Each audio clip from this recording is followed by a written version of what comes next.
êtes-vous devenu sage de la sagesse divine? Je ne vais pas revenir sur ça. Mais qu'est-ce qu'on entend par intelligence ici? Intelligence, je l'ai dit encore, un discernement spirituel avec une compréhension mature et une interprétation logique. Tout ce que je vous dis, ce sont des mots, hein. Ce n'est pas moi qui les ai inventés, c'est dans la Bible. Ça dépend juste de quelle version j'ai lu. Un discernement spirituel avec une compréhension mature et une interprétation logique. Ce que la Bible aime appeler intelligence, qui apparaît ici surtout en particulier dans le texte de Proverbes chapitre 4, versets 5 à 9, que nous avons lu, on parle de sagesse et d'intelligence. Le mot qui est utilisé là-bas veut dire avoir la capacité de discerner, de reconnaître la nature derrière chaque chose.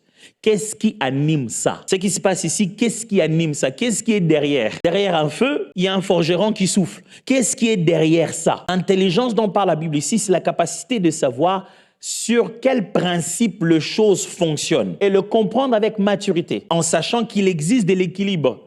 Ça existe, ça semble être contradictoire, mais ça ne l'est pas. C'est ce qu'on appelle la maturité. La capacité à reconnaître la différence entre opposition et paradoxe. Deux choses, même si elles ne se ressemblent pas, ne sont pas censées se battre nécessairement. Elles peuvent cohabiter, mais aussi avec une interprétation logique. La capacité de regarder toutes ces choses-là et de les remettre dans l'ordre. C'est ce qu'on appelle de l'intelligence.